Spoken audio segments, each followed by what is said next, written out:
Friends, welcome to lucky Minnu vlogs. Hi అండి. ఇవాళ అయితే నేను తోటలోకి వెళ్ళాను. లాస్ట్ వీడియోస్లో అయితే మీకు చూపించాను కదండి, బెండ విత్తనాలు పెట్టడం కానీ, లాడర్ పరచడం కానీ, బెండ చెట్లు తవ్వడం కానీ అన్ని వీడియోస్ మీకు చూపించాను. ఇప్పుడైతే ఆఫ్టర్ 50 డేస్ తర్వాత అయితే బెండ చెట్లు ఇలా ఉన్నాయండి. ఇప్పుడు నేను చూపిస్తున్న తోట ఆఫ్టర్ 50 డేస్ తర్వాత తోట అండి ఇది. ముందు 25 డేస్ బ్యాక్ తోట ఎలా ఉందో ఒక చిన్న క్లిప్ యాడ్ చేస్తాను, చూడండి.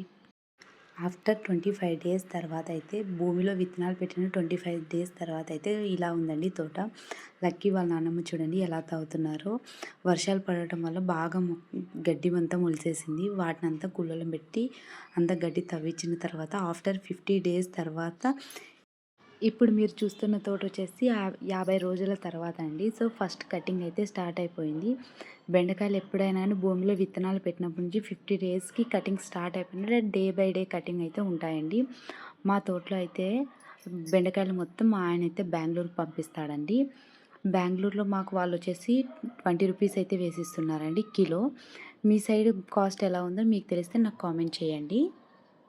అసలు మా ఊరి కల్లా అయితే మాత్రం తోటలకు కరెంటు సరిగ్గానే వదలలేదండి. చాలా తక్కువ విడుస్తున్నారు. అందుకే చెట్లు చూడండి ఎంత వాడుబట్టాయో. బెండ చెట్లకు మాత్రం కంటిన్యూ వాటర్ అయితే ఇవ్వాలండి.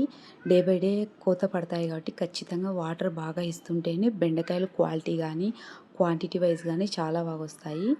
అందుకని వాటర్ అయితే ఎక్కువగానే తీసుకుంటుంది బెండ చెట్లు. సో ఇలాంటి మరిన్ని వీడియోస్ కోసం ప్లీజ్ మా ఛానల్ని లైక్ చేయండి, షేర్ చేయండి. సబ్స్క్రైబ్ చేసుకోకపోతే సబ్స్క్రైబ్ చేసుకోండి. Thank you.